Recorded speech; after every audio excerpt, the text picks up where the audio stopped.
Olá pessoal, eu sou o João Vitor e hoje trago para vocês mais uma história super interessante. E hoje eu vou contar um pouco sobre a vida do presidente dos Estados Unidos, Joe Biden. Joe Biden, um homem que passou quase meio século no serviço público como presidente do Senado e vice-presidente, e que suportou a queda da família e tornou-se o 46º presidente dos Estados Unidos em 20 de janeiro de 2021. A presidência de Biden se seguiu a uma eleição altamente contenciosa realizada durante uma pandemia, uma avaliação nacional da injustiça racial e um aprofundamento da divisão política no país. Mesmo em meio à pandemia, Biden conquistou mais de 81 milhões de votos populares, o máximo na história das eleições presidenciais dos Estados Unidos, enquanto seu oponente, o presidente Donald Trump, ganhou mais de 74 milhões. Pouco mais de uma semana antes da posse de Biden, uma multidão de extremistas invadiu o Capitólio dos Estados Unidos em nome de Trump, que havia feito afirmações infundadas de que havia vencido as eleições. Biden assumiu o cargo ao lado de Kamala Harris, que se tornou a primeira mulher negra como vice-presidente dos Estados Unidos. Aos 78 anos, Biden é o presidente dos Estados Unidos mais velho da história. Antes de sua candidatura ao cargo mais alto do país, Biden foi senador por 36 anos por Delaware e foi vice-presidente dos Estados Unidos, junto com o presidente Barack Obama. Como vice-presidente em 2 mandatos, Biden se concentrou principalmente em questões econômicas e de política externa. Em uma declaração em vídeo de abril de 2019, anunciando sua candidatura à presidência, Biden caracterizou a eleição de 2020 nos Estados Unidos como uma batalha pela alma na nação americana. Joseph Robinette Biden Jr. nasceu em 20 de novembro de 1942 na cidade operária de Scranton, no estado da Pensilvânia. Aos 10 anos de idade, ele se mudou com sua família para a área de Wilmington, em Delaware, onde seu pai encontrou trabalho como vendedor de carros. O primeiro de 4 irmãos, Biden frequentou uma série de escolas católicas, incluindo um colégio preparatório de elite. Embora fosse excelente nos esportes, Biden recebeu notas medíocres e lutava contra a gagueira. Em 1965, ele se formou na Universidade de Delaware com dupla especialização em História e Ciências Políticas, e 3 anos depois formou-se em Direito pela Universidade de Siracusa. Enquanto isso, em 1966, Biden casou-se com Nelia Hunter, com quem teria 3 filhos. Ao terminar a faculdade de Direito, Biden voltou para a área de Wilmington e trabalhou como advogado por 4 anos seguintes. E em 1970, ele ganhou sua primeira eleição para o Conselho do Condado de Newcastle. Em dezembro daquele ano, sua esposa e filha de 13 meses foram mortas e seus 2 filhos foram hospitalizados quando um trailer atingiu a sua van. Em vez de se mudar para Washington, um Biden arrasado decidiu se deslocar de trem todos os dias para poder passar mais tempo com seus filhos. Biden casou-se novamente em 1977 com a professora Jill Jacobs, com quem teria mais uma filha. Joe Biden foi reeleito em 1978 e 5 vezes depois disso. No geral, ele passou 36 anos no Senado dos Estados Unidos, incluindo 8 anos como presidente do Comitê Judiciário e 4 anos como presidente do Comitê de Relações Exteriores. Apesar de apoiar os direitos civis, Biden se opôs ao transporte forçado de estudantes para acabar com a segregação. Mais tarde, ele presidiu as contenciosas audiências de confirmação dos indicados à Suprema Corte dos Estados Unidos, Robert Bork e Clarence Thomas. Biden também trabalhou para preservar o clima corporativo favorável de Delaware, legislou contra a violência doméstica e elaborou um projeto de lei anticrime que previa mais de 100 mil policiais nas ruas do país, proibiu armas de assalto e impôs penas mais duras para traficantes de drogas.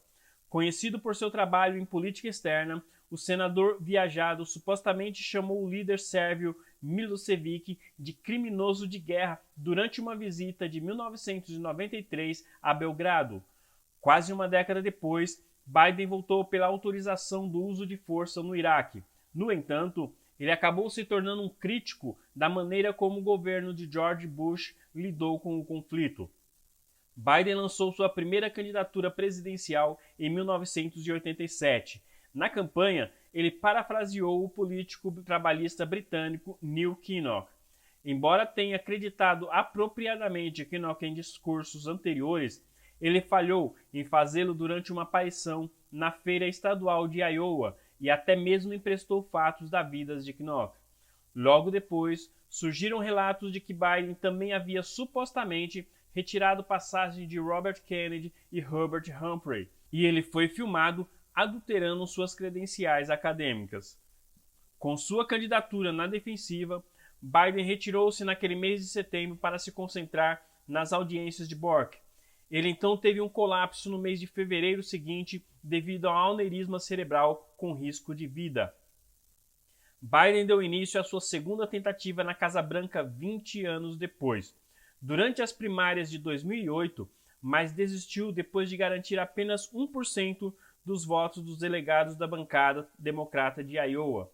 Barack Obama o escolheu para ser seu companheiro de chapa depois de vencer a indicação democrata. Nas eleições presidenciais de novembro de 2008, Barack Obama e Joe Biden superaram seus oponentes republicanos John McCain e Sarah Palin com 52,9% do voto popular. Em 2015, o filho mais velho de Biden, Beau Biden, morreu de câncer no cérebro, dando um duro golpe em um homem que já havia sofrido perda semelhante. Em 25 de abril de 2019, Biden anunciou sua candidatura nas primárias presidenciais democratas de 2020. Como um ex-vice-presidente popular, ele imediatamente entrou na disputa com grande reconhecimento. Ao longo de sua campanha, Biden enfatizou seu passado de classe trabalhadora, traçando um contraste com a educação rica de seu oponente, o presidente Donald Trump. Biden frequentemente citava seu pai que lhe dizia que a medida de um homem não é a frequência com que ele é derrubado, mas a rapidez com que se levanta.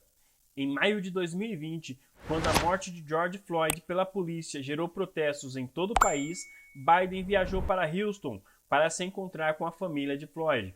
Foi sua primeira grande viagem fora de sua casa em Delaware, desde que ele mudou sua campanha para longe dos eventos políticos em meio à ameaça de pandemia. Enquanto alguns protestos e a resposta da polícia aos protestos se transformavam em violência, Biden pediu justiça racial, mas também apelou à cura do país, dizendo: "Somos uma nação enfurecida, mas não podemos deixar nossa raiva nos consumir. Somos uma nação exausta, mas não podemos deixar a nossa exaustão nos derrotar." Em agosto de 2020, Biden anunciou Kamala Harris como sua candidata à vice-presidência, alegando: "Preciso de alguém que seja inteligente, forte e pronto para liderar, trabalhando ao meu lado.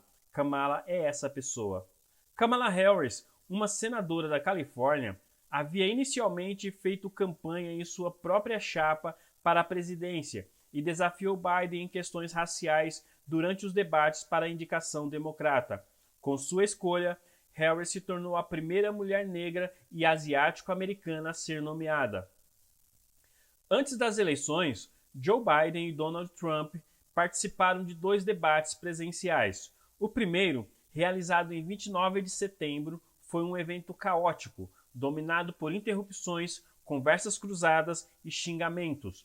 Um segundo debate, realizado em 22 de outubro, foi uma troca mais calma, já que o moderador controlou um botão mudo para silenciar qualquer um dos candidatos, caso continuassem a falar além do seu tempo ou interrompessem um ao outro.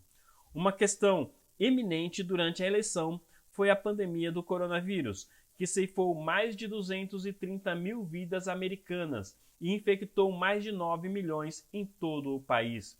O próprio presidente Donald Trump foi infectado, mas recebeu vários tratamentos, incluindo um anticorpo experimental. Um argumento central na campanha de Biden foi que Trump falhou em liderar efetivamente na luta contra o vírus. Em 7 de novembro, Biden foi declarado o vencedor das eleições presidenciais de 2020 pelos principais meios de comunicação. Apesar do resultado, o presidente Donald Trump continuou a desafiar a eleição, pressionando os funcionários eleitorais a encontrar mais votos e abrindo mais de 50 processos em tribunais estaduais e federais, alegando que houve fraude maciça. Muito bem, pessoal, essa foi a história de mais uma pessoa que faz história. Faça história você também, se inscrevendo aqui no canal, deixando o seu like e compartilhe esse vídeo para que os seus conhecidos, amigos e parentes conheçam também a história de pessoas que fizeram e fazem história.